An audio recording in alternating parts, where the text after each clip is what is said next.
done live like this.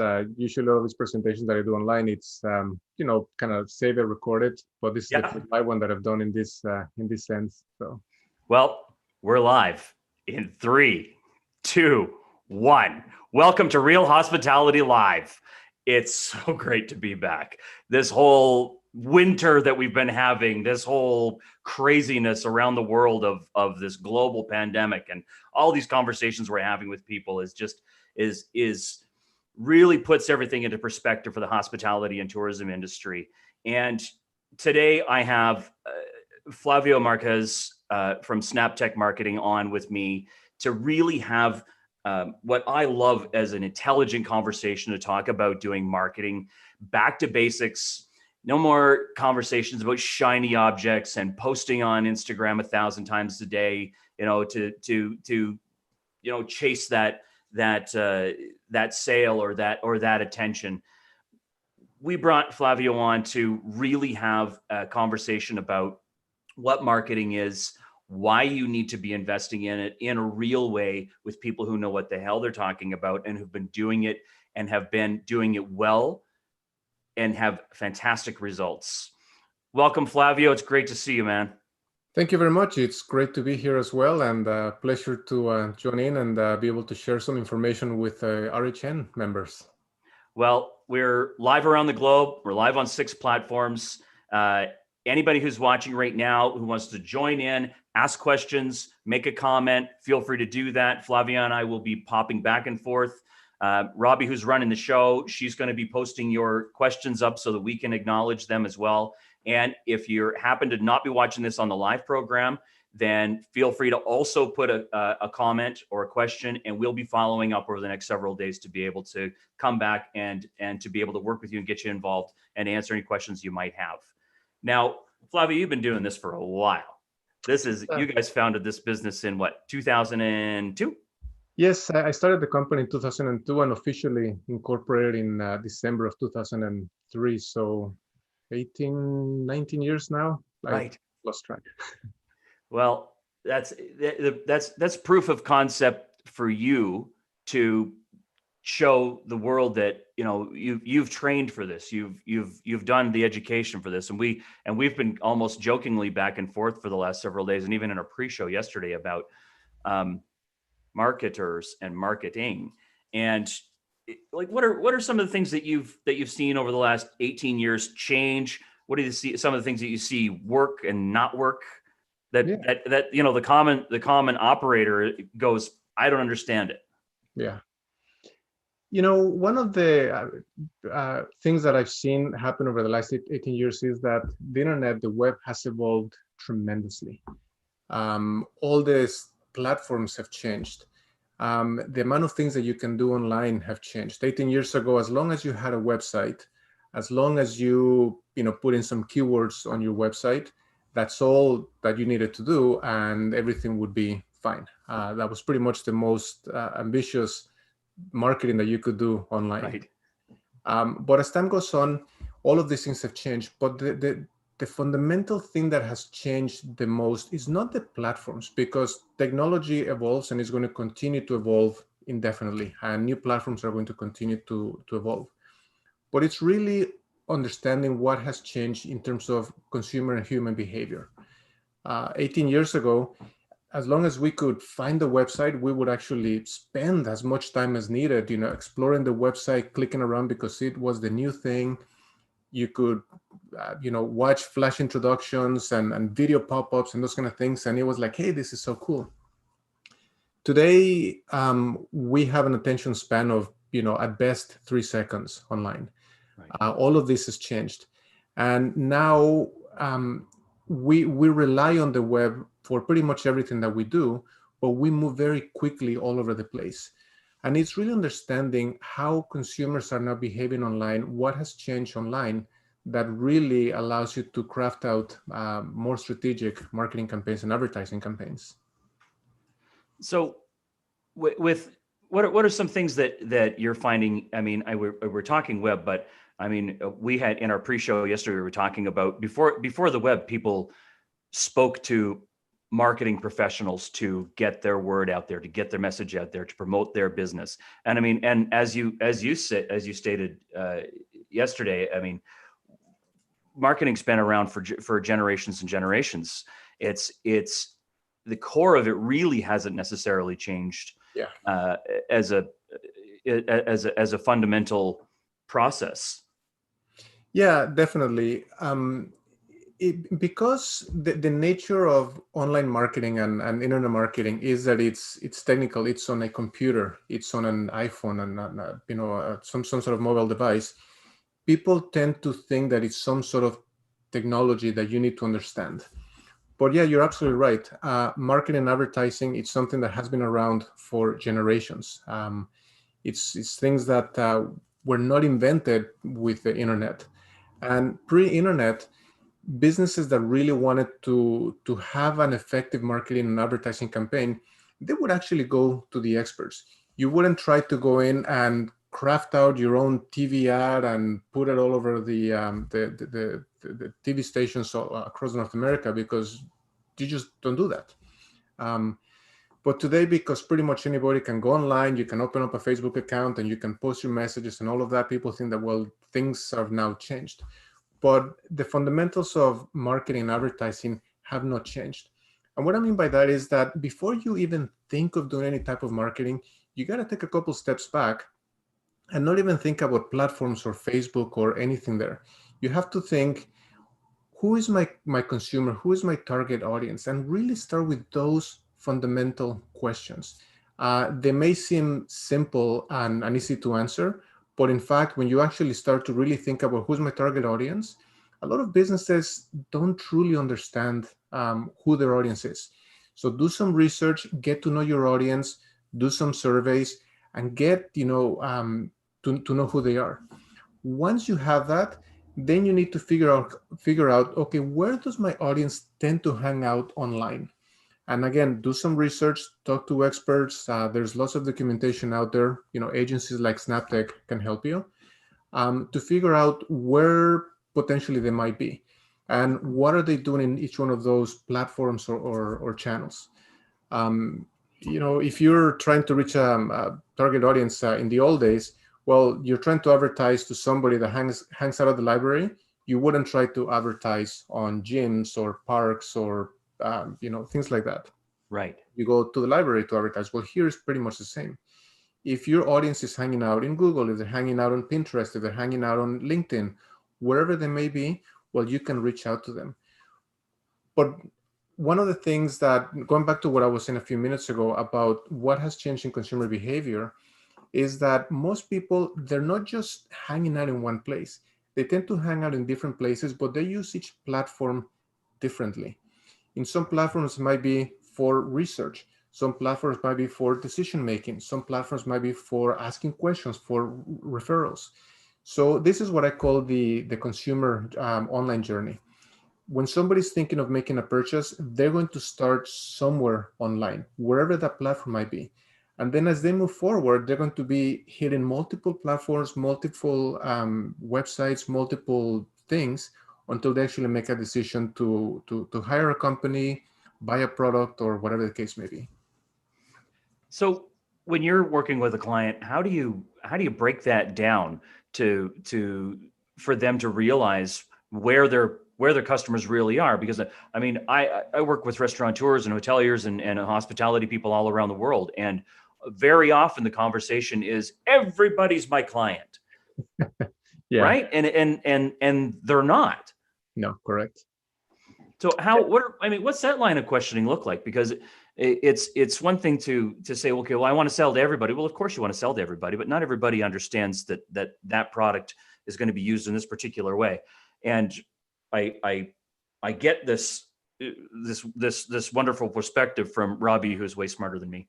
Because as an anthropologist, that's how she looks at things. And I see that and go, yeah, those people aren't going to use that particular product or service the way that this particular business owner thinks. Yeah. It's well, there's two parts, because sometimes that initial conversation where things get started can be a little bit challenging, because unfortunately today everybody seems to be an expert about online. I'm Well, sure for that $29, you can be an expert on Facebook, apparently. not on Facebook, but on online marketing, there are courses available for $29 that they say you take this $29 course and you're going to become a marketing expert. Okay, we've dropped that bomb. We got to have a conversation about that. Yeah, okay, we'll come back to that in a second for sure. But because of that, everybody seems to be an expert. Everybody has an opinion online. I'm sure that most of our viewers right now, they've probably come across somebody that they know that they say, well, you should be doing this on Facebook, you should be doing this on Instagram, and you should do this on your website, all of these kind of things. So quite often, businesses will come to us and they will ask us, say, hey, we're looking to do a Facebook campaign. How much is that going to cost?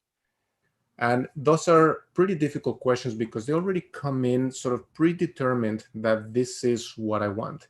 Yeah. And how can you tell somebody that you shouldn't do what you want? You should do what you need, and that's a difficult conversation. But we tend to do that by just asking questions. I never talk Facebook. I don't like talking Google. I don't like to talk those things in the initial conversations because yes, I've been doing this for 18 years. My team has been doing it for many, many years, but we don't know. Every business is different. So we don't know what platforms, what strategies are going to work best for you. So the process begins with us just asking questions. We have to understand the business. We need to understand who is the business, who is your audience. The same questions, that I asked, that I mentioned before.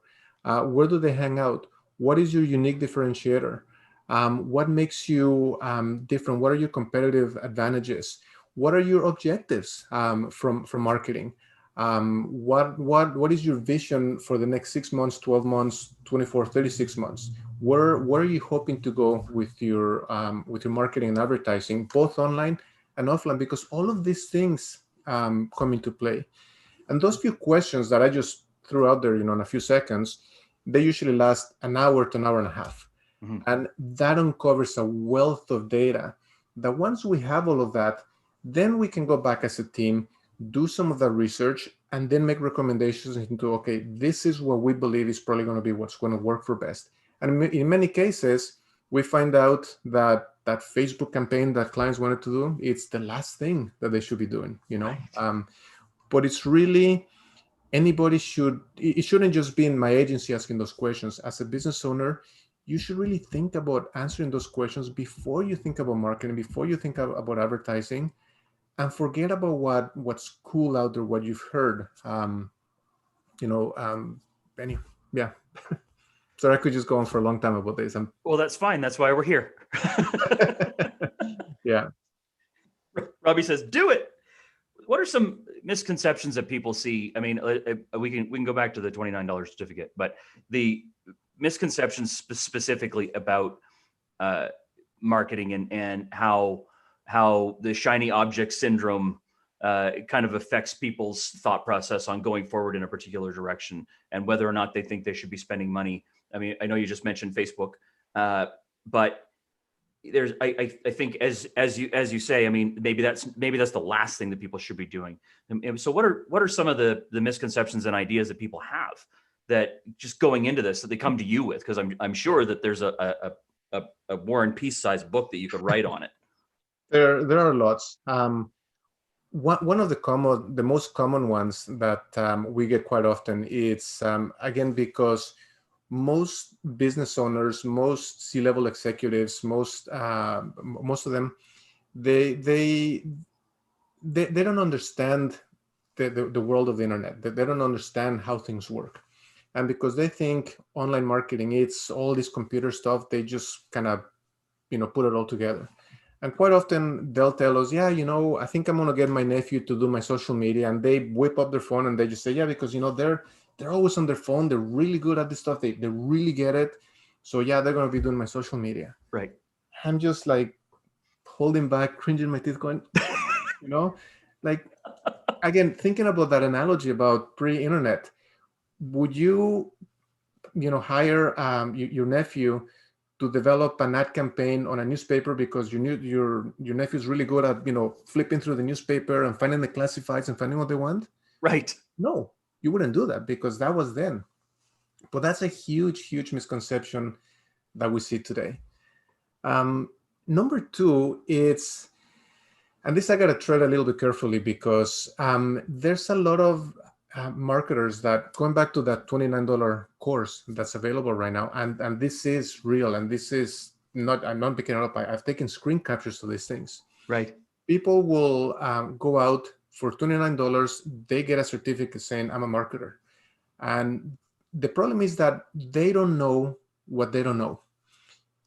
So they could know this much when they should know this much. But because they know this much, they believe that's all you need to know.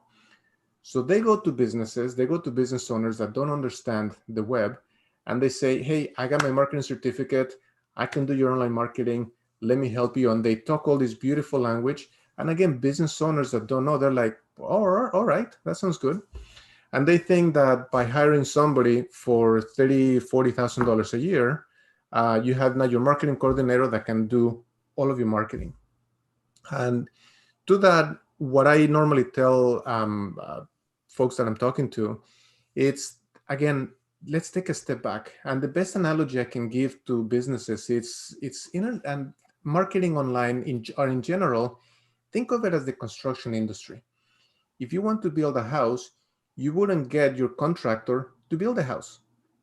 I'm sure that the contractor has experience with framing, with plumbing, with drywalling, and he could probably build your house, but would you want to live in a house that was built by one contractor and no experts? Right. Probably not. You're going to want to make sure that you have your carpenters that you do framing, you have your electricians, you have your plumbers, you have your drywallers, your roofers. They're experts in their field for a reason. Online marketing has now branched out into many areas of expertise. You have your web experts, you have your programmers, you have your developers, you have your social media community managers, you have your Facebook experts, you have your Google experts. So there's a lot of different areas of expertise. And nowadays, it's very, very rare when you actually can find one person that can do it all really well. Right. So those would be the two biggest sort of misconceptions that I tend to see quite often. When we had this conversation yesterday about best practices and what people don't necessarily know what to ask marketers or to hold them to account or what their rights are in particular. What are some of the things that you can share that can help business owners when they're working with a marketer, whether it's with your organization or if they're being approached by somebody else? Yeah. Yeah, definitely a few things. I'm going to talk probably about three of them in particular. One of them is you should try to work with an agency or an expert that is going to be really looking after your best interest as an owner. Now, I know this is easier said than done because you're going to assume that whoever you're hiring, that's what they're doing. Right. But the reality sometimes can be quite different. Many times, agencies make recommendations based on their capabilities, not necessarily what's best for the business. Right. And as a marketer, it is our obligation to always be thinking, what is the best things that we can offer to our customers or clients? And if we don't have the capabilities to do it, let's find somebody else that can do it. But if I just offer you the things that I know how to do because that's it, you're doing a disservice to businesses. So that would be the first one. The second one, which this is a huge word of caution that I give to everybody that I talk to. When you engage an agency, an expert, a professional, make sure that you own all of your assets, all of your accounts.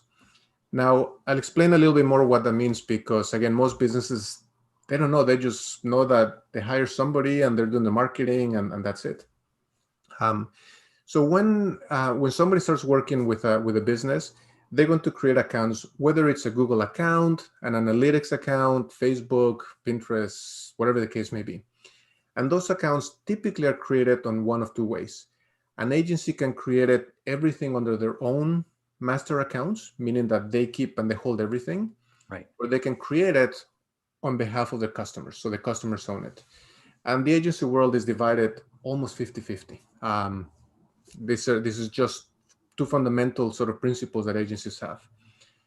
The problem that I see when an agency owns all of those accounts is that yes, they claim that they own the copyrights and they have the ownership because it's their brain power that created all these accounts. Right. But as a business owner, hopefully you're going to stay with your agency for many years. But the reality is that life happens. Right now, last year with the pandemic is a perfect example of how life can change so quickly for all of us. Right.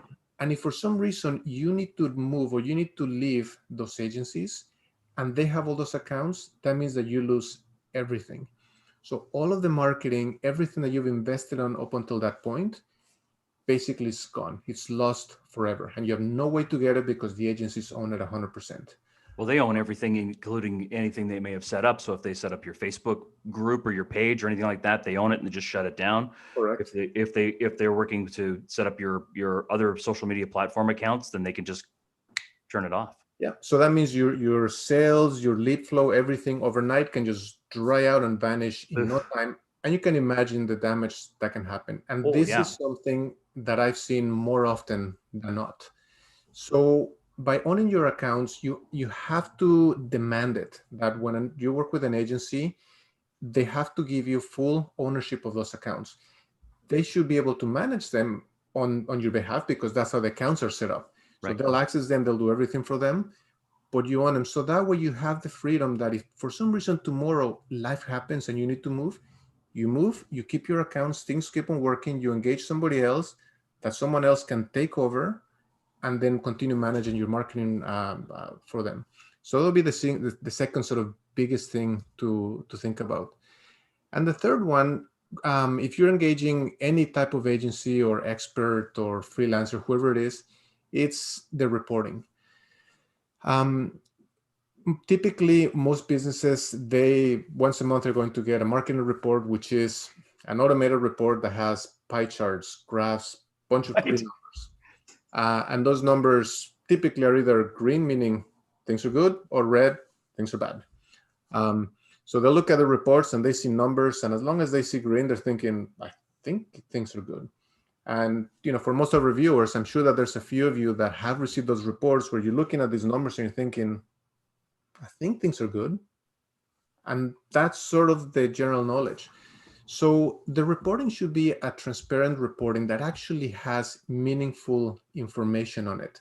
Meaning, what exactly is your agency, is your freelancer, is your expert doing for you? Translate it into meaningful words, something that is easy for anybody to understand. Make comparative notes, this year versus last year, this month versus last month. How are things? And most importantly is don't just look at the numbers that you see here, because as an agency, I always tell clients that we're like a control tower. All we see is dials and numbers and gauges and pie charts and things that can show green or red, and that's it. Right. But the reality can be very different on the customer's end. What that means is that we could see on our end that things look actually really positive. We're seeing the engagement is great, the marketing is great, all of these metrics seem to be really good. You're getting a lot of leads, a lot of inquiries, and things are great.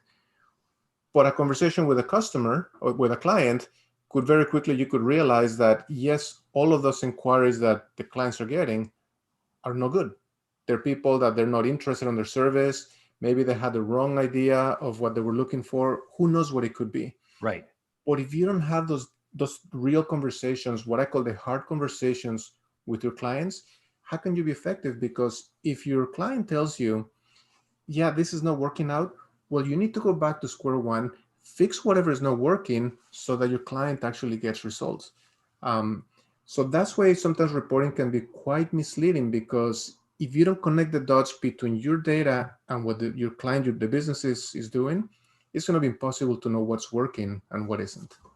Well, I mean, we touched on this briefly yesterday, almost jokingly, about organizations purchasing followers and getting followers from Turkey or from Colombia, to follow a small business in downtown London, Ontario, that has absolutely no there's no connection there. There's no way that these people are going to buy this product. And even if somebody is doing that for you and saying, we're okay, we'll build up your followership. We'll build it up so it looks like there's lots of people following you, and therefore other people will come. It's just, it completely waters down anything that you're doing. It does.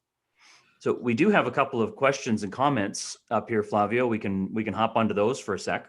Absolutely. We've got one from LinkedIn, from Mike.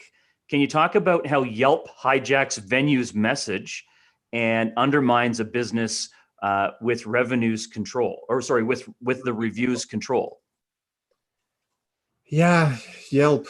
It's that's a tough one. Yelp's business was built based on reviews and all of these things for restaurants. And again, I don't want to throw dirt at Yelp because it is a fantastic platform. That's okay. I will. They're terrible. Well, I was going to say they have a lot of really positive things. But the review process is something that it's always been questioned because it's sometimes it's almost like they're forcing you to create a Yelp account so that you pay them and actually do these things. Mm-hmm. So Yelp, when they basically hijack your brand, which is not really hijacking, they're just basically taking information and giving it to people. It is very difficult to work with them and to actually take control and remove things. The only success that I've seen people have is just basically, starting a conversation with them to figure out, what they can do. And in some cases, we have seen the odd client that they've actually had to resource to legal advice to figure out those things. Yeah, I've had to do that where a competitor of a client was actively even paid their staff to go and make awful comments about a restaurant that I had been working with, and these people had never ever even entered the building before. So they made it their mission to try and put bad Yelp reviews and Google and put their rating down. I mean, so it's not a quick process to get that fixed. It's not an easy process to get that fixed. And in the end, it ended up having a lawyer threatening to sue them for millions of dollars by name to make that happen. Yeah. Now, our member and our good friend Darren Adair also has put up a question as well. He said, you mentioned the need to know your guests before you get started with a marketing program. Definitely agree. How do you recommend restaurants go about really learning who their guests are? I think many owners think that they know, but only have a gut feeling and not a true picture. That's right. True.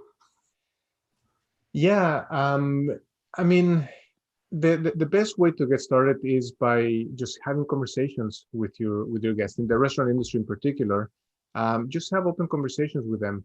Get to know your customers more intimately. At the end of the meal, you could always present them with a quick 2-3 question survey. That if they fill it out, they get a gift certificate of $25, for their next visit. Something to encourage them to fill out those surveys and really invest time into getting that information from them. And the reason that's so important is because, pre-pandemic, there was a very well-known restaurant here in Vancouver called Federico's Supper Club. Mm-hmm. Been around for many, many years. Sadly, the pandemic forced them to shut down. But prior to that, this was a fantastic place, a restaurant where a more mature crowd would go in to have a beautiful, incredible gourmet chef made Italian dinner. And then Federico himself would actually come in on the weekends and actually have live music. And it's all the sort of older style and to encourage people to dance. So they had a dance floor right in the middle of the restaurant. And the reason I throw this example is because when you think about them, they have a very niche, very unique type of audience. Right. So by asking questions, you can actually get to know that specific audience. And once you do, you start to figure, okay, where does this audience usually tend to hang out? So Facebook, for example, has sort of veered more towards a more mature crowd. So Facebook is a great platform to potentially reach out the audience that would be good for your restaurant. On the flip side, if you're going to a restaurant like Joey's, like Cactus Club, it's going to be a much younger crowd. Right. Why would you advertise on Facebook when the much younger crowd, they're not on Facebook? They're going to be on Instagram. They're going to be on TikTok. They're going to be on all these other platforms. Right. So that's an example of how that applies to one restaurant in particular. But going back to the question is definitely asking questions, quick, simple survey, with a gift certificate, something that will encourage them to answer those questions. Those are awesome answers. I've worked with a client who was on Granville Street, for example, who had their nightclub business. There was a nightclub business, but as a restaurant, and all of their business came from the nightclub crowd. And we would ask people outside of the nightclub crowd and say, when you think of this brand, what do you think? Is this a restaurant you would order dinner for your family? No, we just go there when we're loaded after a night on Friday night. Yeah. We never ever think to order a bunch of pizzas for the family or a bunch of food for a catering, anything like that. And that's a prime example where the owner thought that everybody was their client. And so it took a whole turnabout where just focus on who your clients are. Or if you want to expand, you really have to change your image, not just be that after the club's place. Yeah. And all of that can also help you once you actually go into your marketing, little things like targeting, geographic targeting. If you're a restaurant that specializes on serving, $3.95 tapas, well, you have a pretty wide audience that you're going to be catering to. But at the same time, even though it's a wide audience, it's probably going to be fairly narrowed geographic location. Your footprint is going to be fairly small because unless it's a very unique place, I can't imagine people traveling across the city to go to the tapas restaurant. It's going to be more local. Right. On the flip side, if you are a high-end restaurant where your average seating is going to be a couple $100 per person, by the time you include your wine and all of that, well, now your audience is going to be very different. And very likely they are willing to travel across the city to go to your restaurant, but your audience might be in a more affluent region of the city. Right. So your geographic location should probably focus there more than your footprint, where your restaurant is. So that's why knowing your guests, knowing your customers, it's so crucial if you want to have success with your advertising and marketing. Well, that example also is that people aren't going there 3 times a week, and they're not ordering. They're not necessarily going there on a weekly basis. A place like that is if you're going to go across town, it's usually an event. It's an anniversary or birthday or a special date. Those type of things. That's usually that crowd, right? Yeah. So that's I love that you brought that up, because I always, when I talk with restaurateurs and doing consulting, I say your neighborhood is your clientele. People from 8 miles away or 10 miles away aren't going to come specifically and pop in and grab your product unless that's a specific product they can't get in their own neighborhood. Yeah. And another reason that's important is that if you're, again, a restaurateur that caters to a younger crowd, the ones that will go, to your restaurant more once a week or a couple times a week, those decisions tend to be very quick. Yep. So a few minutes ago, when I was talking about that sort of journey that people take online that sometimes can be short, sometimes can be long, in that example, your marketing has to be quick. You got to make sure that you're right there. So right now, if I'm downtown, I'm thinking, hey, I want to go for dinner tonight. You whip up your phone, you say, hey, where's a tapas place near me on Google? You see the place, you see a couple of reviews, you're like, I like this. And then a couple hours later, you're going to be eating there. If you're not thinking about the other end, which is the fancy restaurant, you're not making that decision overnight. You're going to be thinking, next weekend or 2 weekends from now, I have an anniversary coming up, or 3 weeks from now. I'm going to now research to see, where do I want to go for my anniversary dinner? And you're going to be making a reservation much further in advance. Right. So you're going to be spending a little bit more time researching asking questions, going online, asking for referrals, those kind of things. And that cycle is going to be much longer. Now, this is just for restaurateurs. Whenever we're talking about the business to business sector, which are the companies that are actually servicing the restaurant industry, Right. that's a whole different ballgame, because your customers, if you're offering kitchen equipment, which is new stand-up freezers or new stainless steel kitchen equipment, well, those are not the things that you're going to be replacing overnight. Right. The cycle that people will take to make a decision to replace their kitchen equipment can last a year. And there's going to be so many different touch points that you need to keep in touch as a service business, to the restaurant industry, to make sure that when that extremely long cycle ends, the restaurant will actually make a decision on your business. So there's 3 quick examples of why that journey that people take can vary so much. This could very well be a PhD program where we go and it's a 7-year thing, and we just come back every day and have a completely different conversation. It is, yeah, because then you're talking about how do I measure that, Right. So it's definitely a much longer conversation. Fantastic. Well, I'm going to tell you that it's always educational talking with you, Flavio. It's awesome to get your years of experience, your calm and black and white explanations really help. And even when I'm taking it all in, I'm thinking of all these different examples of where I've seen this before, or how I've seen it not work with the shiny object syndrome and whatnot, like we say. If you have questions about marketing, if you have questions that you really don't understand as a business operator, as a business manager, feel free to reach out, contact Flavio at Snaptech. They are awesome to work with. We know that. We've brought them on not only as members, but also to work with us at Real Hospitality Network. And the proof is in the pudding for us. We wanted to work with somebody who knows what the hell they're talking about, to work with us, to help us grow, to really answer those questions in longevity and making the right decisions, and to work with somebody who's driven that road for 18 years. You want to know where the turns are, you want to know where the bumps are, and you want to know what's coming up.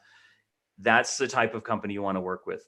If you want to make an investment in your business, this is who you want to talk to, somebody who's been doing it.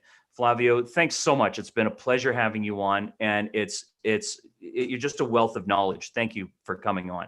Oh, it's my pleasure. I really appreciate you having me on board and being able to share this information with all of our viewers. And I hope that at least everybody that's been watching and listening, that they have at least one little thing, that they've learned today that they can apply to their own business that will make a positive impact in their bottom line.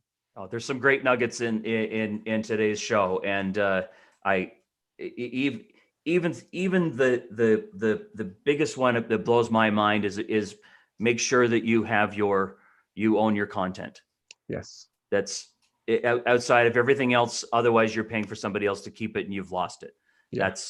What a terrible pitfall to fall into.